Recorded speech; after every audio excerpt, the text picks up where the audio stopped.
چې تاسو ټول روغ جوړ او خوشحاله اوسئ. درنو لیدونکو د نورو خپرونو په پرتله په نننۍ خپرونه کې زه غواړم تاسو ته د لمانځه فاسدات بیان کړم چې د لمانځه فاسدات هغو کړنو ته وایي چې زموږ لمونځ پرې فاسد کېږي.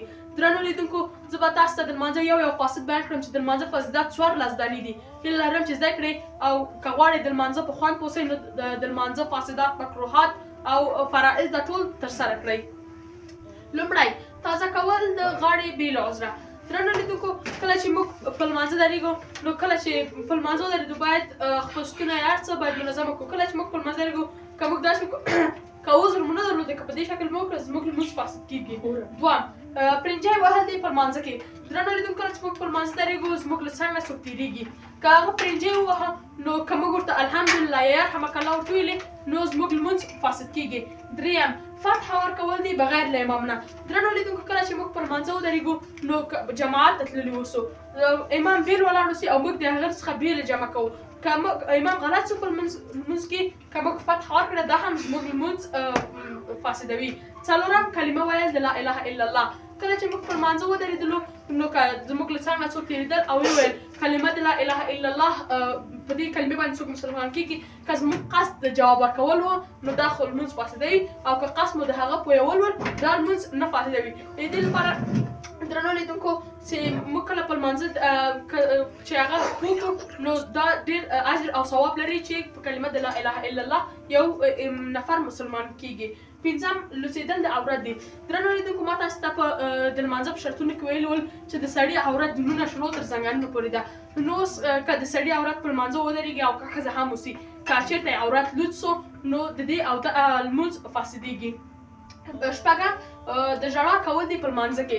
کله چې موږ په لمانځه ودرېږو نو که په موږ باندې درد راسي یا په موږ باندې کوم بد زیری وسي نو دا هم که موږ وژاړو لمونځ فاسد کېږي. او که چیرې دا ژړا د جنت د تلو او د خدای پاک د راضي کولو لپاره وي نو دا لمونځ نه فاسدوي.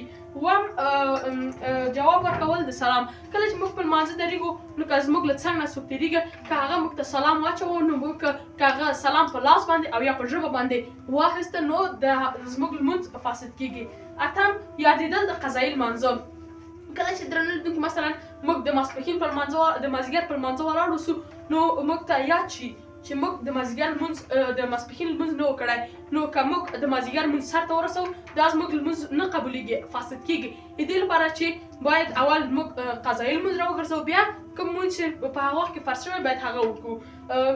اتم نهمه ډېر عمل کول دي په لمانځه کې. درنو لیدونکو کله چې موږ په لمانځه ودرېږو نو باید خپل ځان منظم کړو او د الله جل جلاله دربار ته ودرېږو نه وښورېږو نه ډېر عمل ترسره کړو. د دې لپاره کله چې موږ په لمانځه درېږو نو کله خپل واسکټ سم کړو یا کله خپل ویښتان سم کړو دا هم لمونځ فاسدوي. نهم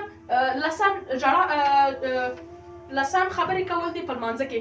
درنو لیدونکو کله چې موږ په لمانځه درېږو نو یوازې الله جل جلاله سره خبرې کوو نه کوم بل چا سره باید خبرې وکړو دا هم لمونځ فاسدوي. 11 خوړل او څښل دي په لمانځه کې. درنو لیدونکو کله چې موږ په لمانځه درېږو نو باید د خپل خوله پاک سوتره وغواړو نو خپل په خوله کې کوم شی پرېږدو چې هغه که موږ د لمانځه په وخت کې وخورو یا زموږ د غاښ له منځ څخه راووځي او هغه قورت کړو دا هم لمونځ فاسدوي. او یا هم موږ په لمانځه کې ولاړ اوسو کوم شی راوباسو او ویې خورو او یا ویې څښو زموږ لمونځ دا هم فاسدوي. 12 ویل د او اوه دي په لمانځه کې. کله چې موږ په لمانځه کې ولاړ اوسو نو په موږ باندې درد راسي داسې وکړو یا هغه کوم نالښت وکړو دا هم لمونځ فاسدوي. 13 په قهقهه سره خندل یا په زوره خندل. درنو لیدونکو کله چې موږ په لمانځه درېږو نو که چېرته زموږ څنګ هماغه څنګ کې څوک لمانځه ته ولاړ که هغه زموږ خندا واورېده یا بل چا هم واورېده دا هم زموږ لمونځ فاسدوي. 14 بېهوشه کېدل په لمانځه کې. درنو لیدونکو کله چې موږ په لمانځه درېږو نو که یو ته په موږ بېهوشي راسي دا هم لمونځ فاسدوي. قدرمن لیدونکو دا 14 ځانې فاسدات چې ما تاسو ته بیان کړل. هیله لرم چې زده کړئ قدرمن لیدونکو او تر بلې خپرونې په لوی او بښونکي خدای سپارم.